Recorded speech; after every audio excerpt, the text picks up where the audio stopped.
महामंत्र सब भक्त यही है, हरि सुमिरन है सार, हमने देख लिया संसार। देखिए इस कविता में संसार की दशा बतलाई गई है। जब तक तन इस प्रकार भगवान अपनी लीला को आगे बढ़ाते हैं। गोपियां कहती हैं कि मुस्कुरा के जिसको गम को पीना आ गया, मुस्कुरा के जिसको गम को पीना आ गया, ये हकीकत है उसको जग में जीना आ गया। आप अपने संसार में किसी से उम्मीद मत करो कि बेटे को आपने जन्म दिया है, बेटे को आपने इतना पाला पोसा है तो बड़ा होकर आपकी सेवा करे।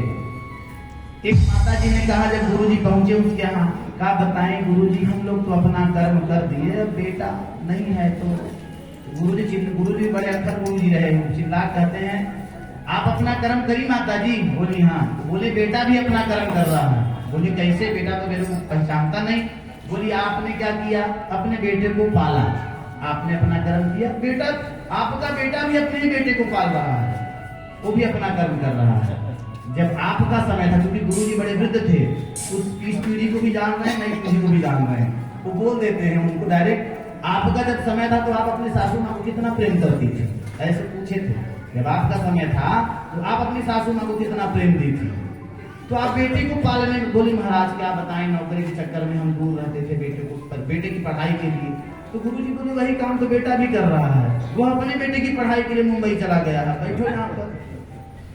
जो संस्कार, जो शिक्षा हमें अपनों से दूर कर दे, अपने माँ बाप की सेवा से वंचित रखे, वह शिक्षा नहीं है। कुछ बच्चे तो ऐसे हैं, अगर दिल्ली में भी हैं तो अपने माँ बाप को साथ रहना ले जाना पसंद करते हैं।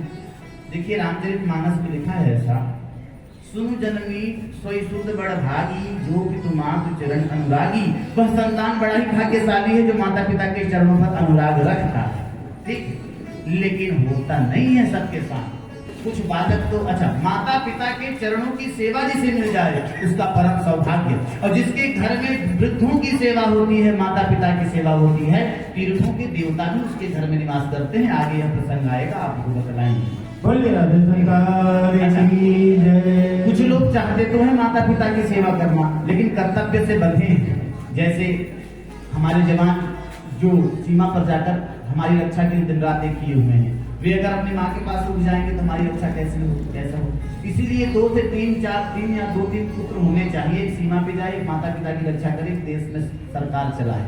ठीक है, इस प्रकार हम सबको यह विचार बनाना होगा कि हमारे जो भी माता पिता हैं, हम अपने जीवन में जितना हो सके कभी उन्हें दुख न दें।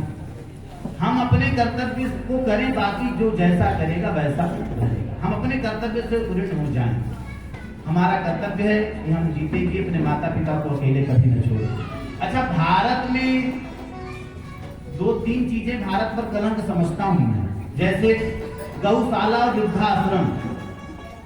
गौशाला, जिस देश में गायों को मां की संज्ञा दी गई हो, अब उस देश में उसे फिरना, दर दर भटकना पड़ता है। ये भारत देश का दुर्भाग्य है। और दूसरा दुर्भाग्य क्या है? जिस देश में, जिस ग्रंथों में कहा है जन्मी जन्मभूमिश्च स्वर्गादपि गरीयसी, जन्म देने वाली माता का जो स्थान है स्वर्ग से भी बढ़कर है, ऐसे देश में माताओं के लिए वृद्धाश्रम का बनना, यह भी बहुत बड़ी विडंबना की बात है। जिस देश में माता पिता को भगवान से के तुल्य मानते हैं, भगवान से ज्यादा उनकी सेवा करने का विधान है, उस देश में वृद्ध माताओं के लिए वृद्धाश्रम, यह कलंक है कि नहीं? और ये विश्रामपुर भूमि तो बहुत अच्छा है, यहाँ पर ऐसा कुछ नहीं है, लेकिन अंबिकापुर में है वृद्धाश्रम। ठीक है, ये हो गया कलंक। अच्छा, जिस देश में लोग दूसरों को पानी पिलाना बड़ा पुण्य का काम समझते थे ना जी, उस देश में आज लोग पानी बेच रहे हैं। मतलब हम पुण्य को भी बेच रहे हैं। ठीक है, तो क्या करेंगे? कलयुग की माया ऐसे ही कुछ न कुछ हमसे कराती जाएगी, हमको गिराती जाएगी। अच्छा, अब आगे भगवान की लीलाओं में एक और प्रसंग आता है, पौंड्रक और काशी।